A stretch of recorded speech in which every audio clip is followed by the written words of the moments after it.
Hello all. In today's video we are going to see introduction of operating system uses different resources and eventually releases the resources in following way. The process requests a resource, the process uses the resource, and number 3, it releases the resource after usage. Deadlock is a situation where a set of processes are blocked because each process is holding a resource and waiting for other resource acquired by some other process. Consider an example when two trains are coming towards each other on the same track and there is only one track. None of the trains can move once they are in front of each other. A similar situation occurs in operating system when two or more processes hold some resources and wait for resources held by others.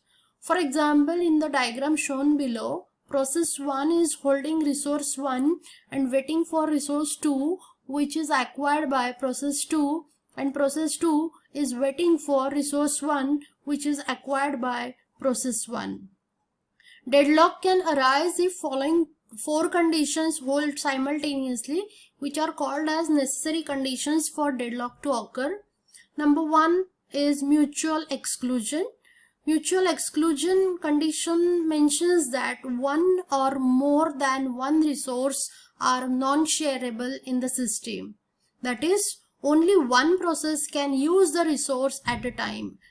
The condition means that in the system there is at least one resource which is of kind non-shareable. Second condition is hold and wait condition.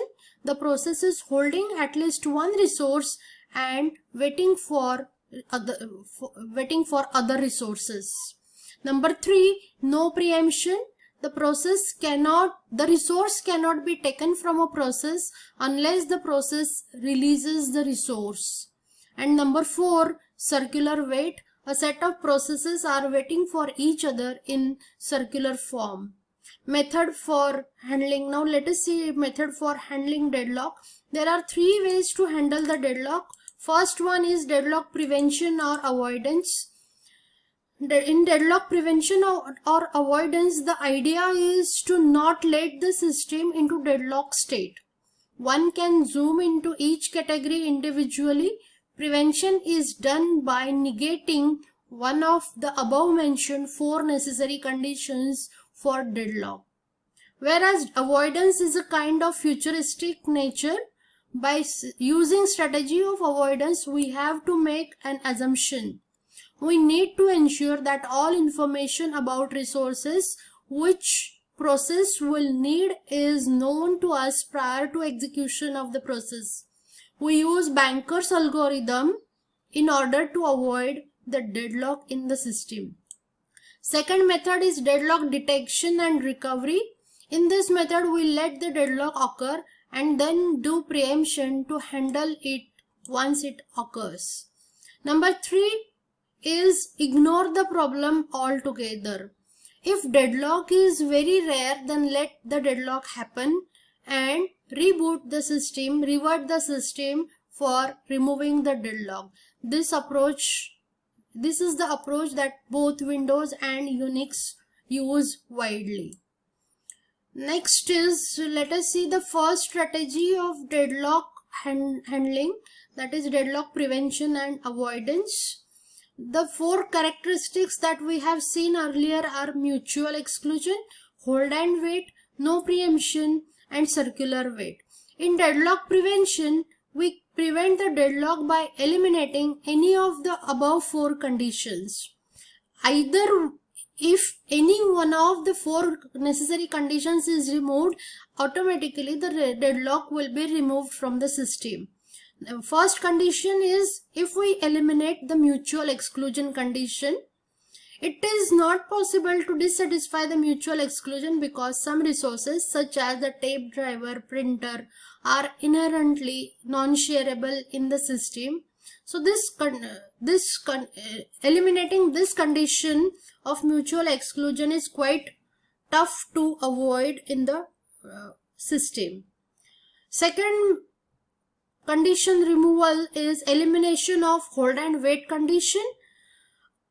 In this, we allocate all required resources to the process before the start of its execution. This way, hold and wait condition is eliminated, but it will lead to low device utilization, of course. For example, if a process requires printer at a later time and we have allocated printer before the start of its execution, the printer will remain blocked till it has completed its execution. So there will be low utilization of the printer facility.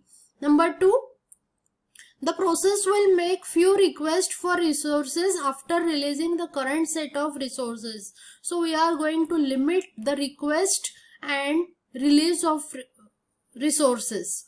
This solution may lead to starvation, of course.